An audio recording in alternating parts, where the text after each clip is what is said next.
በአርሲ ሌሊቱን በተሰማ መረጃ የፖሊስ አዛዡ በቁጥጥር ስር መዋሉ ተሰምቷል። በርካታ የኦርቶዶክስ እምነት ተከታዮች በተገደሉበት በአሰኮ ወረዳ የወረዳው ፖሊስ አዛዥ የነበሩት አቶ አባቡ አብደላ በቁጥጥር ስር መዋላቸውን ኤልያስ መሰረት የዘገበ ሲሆን አዩዛ በሻም ታዲያ ዝርዝር መረጃውን አጋርቷል። በዚህም ታዲያ ከወረዳው ፖሊስ አዛዥ በተጨማሪም የአሰኮ ወረዳ የሰላምና ጸጥታ ኃላፊው አሁን ላይ በቁጥጥር ስር ሊውሉ ሲሉ ከአካባቢው መሰወራቸው ተገልጿል። በምስራቅ አርሲ ባለፉት ጊዜያት በርካታ ግድያዎች መፈጸማቸው ይታወቃል። አሁን ላይ በአንጻራዊ አካባቢው መረጋጋቱንም ተሰምቷል። በዶክተር አብይ አህመድ ቅናት ያበዳችሁ፣ ዶክተር አብይ አህመድን በእውቀት ያቃታችሁ፣ በልማት ያቃታችሁ፣ በፖለቲካ ያቃታችሁ፣ በሴራ ያቃታችሁ አልቻላችሁትም። ዶክተር አብይ አህመድ ሁልሽንም ፋኖንም ይከፋፍልሻል፣ ሸኔንም ከፋፈለሽ፣ ጃዊሳንም ከፋፈለ፣ ጁንታንም ከፋፈለ፣ ቄትሽን እየገረፈ አንዴ ወደዚህ አንዴ ወደዚህ መሪዎቻችሁን እያመጣ ያንበረከከ ጉልበቱን እያሳመ አልቻላችሁትም። በቃ አትችሉትም፣ አልቻላችሁትም። ስለዚህ እናንተም እንደምታደርጉት ንጹሃንን መግደል፣ አንዴ ወለጋ፣ አንዴ አርሲ፣ አንዴ ሽሬ፣ አንዴ ምናምን እያደረጋችሁ የራሳችሁን ህዝብ የምታሰቃዩ አረመኔ የደም ነጋዴዎች የሆናችሁ ጁንታ፣ ሸኔ፣ ጃዊሳ፣ ምድረ ጸረ አማራ፣ ጸረ ኦሮሞ፣ ጸረ ትግሬ፣ ጸረ ኦርቶዶክስ፣ ጸረ ሙስሊም፣ ጸረ ጴንጤ የሆናችሁ የደም ነጋዴዎች፣ አቅመቢሶች፣ ውሸታሞች፣ መርዛማ የሆናችሁ አቅም የሌላችሁ በጣም የሆዳሞች ሆናችሁ ሴረኞች፣ ዳም የእናንተ ሴራ የቆሻሻ ሴራ፣ የሚታወቅ ሴራ። ይህንም ተባብራችሁን ያደረጋችሁት። ምክንያቱም ምርጫው እንዲጎሳቆል በቃ በኢትዮጵያ ህዝብ ተቀባይነት የለም። 90% የኢትዮጵያ ህዝብ ብልጽግናን ይመርጣል። እናንተ ስለማትችሉ ወዶት እንዳይመስላችሁ፣ አማራጭ የለውም። እናንተ እከካሞች ስለሆናችሁ፣ ውሸታሞች ስለሆናችሁ፣ እርስ በርሳችሁ እንኳን የማትስማሙ የምትጣሉ በብሽሽቅ በጠላቴ ጠላት ወዳጄ ነው ብላችሁ የተደራጃችሁ ስለሆናችሁ አቅመ ቢሶች ናችሁ። ልንገራችሁ፣ ዘመነ ካሴ ኤርትራ ነው ያለው፣ ይህም ኤርትራ ነው ያለው። የኤርትራ ገረዶች ናቸው፣ የግብጽ ገረዶች ናቸው፣ የቲፒኤልኤፍ የደብረ ጽዮን ቅዘን ዳይፐር ናቸው። አሁን በኦርቶዶክስ በሙስሊም ይህን ደደብ ደንቆሮ ሶሻል ሚዲያ ላይ የተበተነውን ዳያስፖራ መሀይም የማይረባ ሃይምሮ የማይለወጥ ምንም የማያነብ እውቀት የሌለውን እየሰበሰባችሁ በድራማ በፕሮፓጋንዳ በተረት ተረት በልብ ወለድ ምናምን እያደረጋችሁ ታምሱታላችሁ። መጨረሻችሁ ግን እናንተም እጅና እግር ሰጣችሁ ደግሞ ገብታችሁ ደግሞ እንደነጃል ሰኒ እንደ ሌሎቹ ከፋኖም ከምናምንም እንደገቡት ማለት እንደነጌታቸው ረዳ ገብታችሁ ደግሞ ነገ ደግሞ ማስካችሁን ቀይራችሁ ጨምብላችሁ አይናችሁን በጨው ታጥባችሁ ደግሞ ስታለቀልቁ እናያችኋለን። ስለማትችሉ ብቃት ስለሌላችሁ መጨረሻ ሁልሽም ለዶክተር አብይ አህመድ ትንበረከኪያለሽ፣ ትሰግጃለሽ። ቢካዝ አስመሳይ አሽቃባጭ ናችሁ፣ አቅም የላችሁም፣ አቅመ ቢስ ናችሁ። ስለዚህ ህዝቡን እንደዚህ እያደረጋችሁ በሃይማኖት በብሔር በምናምን እያደረጋችሁ ህዝቡን ዝም ብላችሁ ጨፍጭፉት። ይሄ ህዝብ ደግሞ አሁን እየነቃ ነው ብሎ ተፍቷቸዋል። ሸኔንም አይደግፍም፣ ፋኖንም አይደግፍም፣ ማንንም አቅም ስለላችሁ ብቃት ስለላችሁ ከክልላችን ውጡልን እያሏችሁ ነው። ላስዋይ እንደዚህ የምታረጉት አይሰራም። ይሄ ፈርሷል፣ ይሄ ፈርሷል። ፈርሳሞች። ቢቢሲ አፋን ኦሮሞ እንደዘገበው እንግዲህ ባለፈው ዕለት ቅዳሜና እሁድ ማለት ነው በአርሲ በሚገኙ ሁለት ወረዳዎች ላይ በተፈጸመው ግድያና የቤተ ክርስቲያን ቃጠሎ መንግስትና የኦነግ ጦር እርስ በእርስ መካሰሳቸውን ቢቢሲ አፋን ኦሮሞ ዘግቦታል።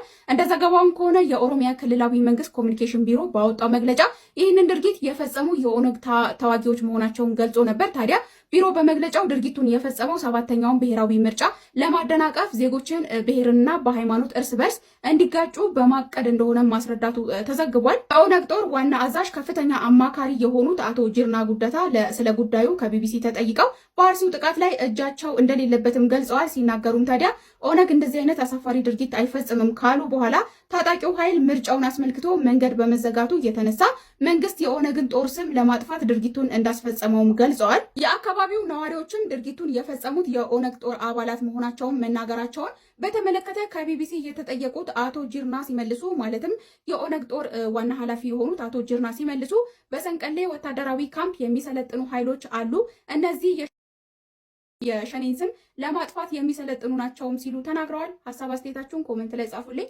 በሌላ ቪዲዮ ተመልሼ እመጣለሁ። አሁን በደረሰ የሰበር መረጃ መሰረት በኢትዮጵያና ኤርትራ ድንበር አካባቢ የድሮን ጥቃት መፈጸሙ ተነግሯል።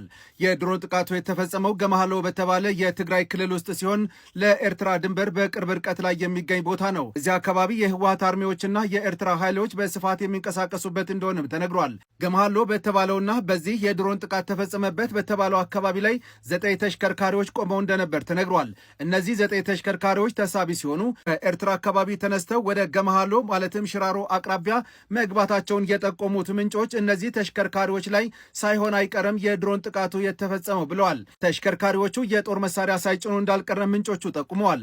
ለዚህ ማረጋገጫ ብለው የሚያነሱት ከድሮን ጥቃቱ በኋላ ከፍተኛና አካባቢውን ያናወጠ ፍንዳታ ተሰምቷል ታይቷልም ብለዋል። እስካሁን ድረስ ይህንን የድሮን ጥቃት በተመለከተ ከኤርትራም ሆነ ከኢትዮጵያ መንግስት የተሰማ ነገር የለም። ህወሓት ከኤርትራ መንግስት ጋር ጽምዶ ብሎ ግንኙነት መመስረቱ ይታወሳል። ሁለቱም ኃይሎች በአንድ ግንባር ላይ ተሰልፈው በኢትዮጵያ መንግስት ላይ ጦርነት ለመክፈት ዝግጅት ላይ እንደነበሩ ከዚህ በፊት በርካታ ሚዲያዎች ሲዘግቡ ነበር። አሁን ላይ ነገሩ እየተመለሰ ይመስላል።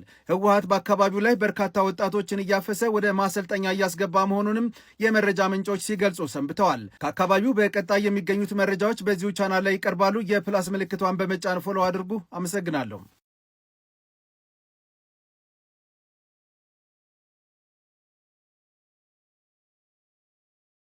እየተገደልን እንበዛለን። ይህ ኋላ ቀር የሆነ አስተሳሰብና በየትኛውም ሳይንስና በየትኛውም አካሄድ ብትሄዱ እየተገደሉ መብዛት የሚባል ነገር የለም። ቲክቶከር ሆንክ፣ አርቲስት ሆንክ፣ ጋዜጠኛ ሆንክ እግዚአብሔር ጸጋ ሰጥቶ ሰው ላይ ተደራሽ እየሆንክ ስትሰራ የነበርክ በሙሉ በዚህ ሰዓት ያንተ ሚሊየን ቪው እና ያንተ ሚሊየን ፎሎወር ለታረዱት አባቶቻችንና እንደ ግፋፎ እንደ ደመራ እየተቀጣጠለች ላለችው ቤተክርስቲያናችን ድምጽ ካልሆነ ጥንቅር ብሎ ይቀር። እግዚአብሔር ሲሰጥም ሲነጥቅም ያቀበታል። ምንም ቢሆን የተገደሉት አባቶቻችን በእግዚአብሔር ፊት ክብርና ሰማዕትነትን ተቀብሏል። እኔና እናንተ ግን ነገ በየሜዳው በወጣንበት ስንቀር ከዚች ዓለም ተሰናብተ ስትሄድ በእግዚአብሔር ፊት ትጠየቅበታል። ኦርቶዶክስ ይሆንክ አንገት ላይ ማተብ ያሰርክ በሙሉ ይህንን ቪዲዮ ሼር፣ ኮፒ ሊንክ እያደረግ ለሚመለከታቸው ሰዎች አድርሱ። አባቶች ፍርሃት በእናንተ አያምርም። እንዴት አይፍሩ? ይህ ህይወት እኮ ያጓጓል። አሁን ደግሞ በደንብ ያጓጓል። 160 170 ሚሊዮን ብር የሚገመት ቤት ውስጥ እየተኖረ ጥይት በማይበሳው መኪና ውስጥ ከተማ ከከተማ እየተሽከረከም ከተማ ውስጥ የምትመረቋን ቤተ ክርስቲያን ባርኮ ለመክፈት 60 70 ሺህ ብር አበል እየተከፈለኝ እንዴት አያጓጓኝ? መኖር ያጓጓኛል። ሞትን ልደፍር አልችልም። ሞትንም ደፍሬ ሄጄ እንደዚህ በማንነታቸው ክርስቲያን ናችሁ ባለማተቦች ናችሁ ተብለው ተመርጠው በተገደሉት ቤተሰቦች መሃል ሄጄ እግዚአብሔር ያጽናችሁ፣ ይህ ሞት የክብር ሞት ነው ብዬ በቃለ እግዚአብሔር ልባቸውን ሞልቼ በቃለ እግዚአብሔር ልባቸውን አጽንቼ እንዴት እመለሳለሁ? አልመለስም፣ አላረገው። ምክንያቱም እነዚህ አባቶች ያ የድሮ አባቶች አይደሉ።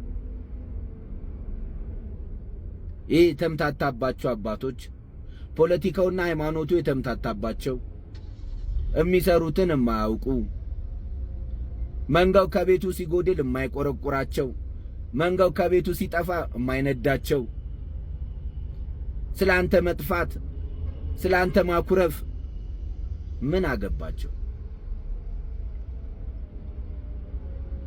ይሄ ነው እየሆነብን ያለው። እና በዛ በታጠቁ መሃል ሄደው እግዚአብሔርን ሰብከው ቤተሰብን አጽናንተው አይዟችሁ ልጆቼ ይህም ቀን ያልፋል፣ ይህን ቀን እግዚአብሔር ያሳልፋል ብለው ቢያንስ እንኳን ለተረፉት ቃለ መጽናናትን ሰጠው፣ ቃለ እግዚአብሔርን ሰጠው፣ ቃለ ምዕዳን ቡራኬን ሰጠው ይመለሳሉ ብላችሁ እንዳትጠብቁ። አያደርጉትም።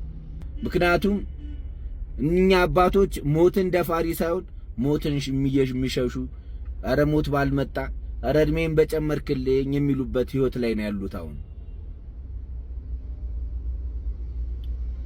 እንደዚህ አይነት ነገሮች ነው የተፈጠሩብን። ስለዚህ ዝም ብለን መገደል ይብቃ፣ እንንቃ። አባት አለኝ ውይ እኔ ስለኔ የሚቆረቆር መንጋውን ሰብሳቢ እረኛ አለ ብለህ እንዳታስብ። ስላንተ ማንም ግድ አይሰጠውም። ለምን ፍክም አትልም? በየቦታው በየሚዲያው መጥቶ ማልቀስ አራጅን ወይም ገዳይን ማስደሰት ነውና ባናለቃቅስ ለማለት ያልነው። ሰላም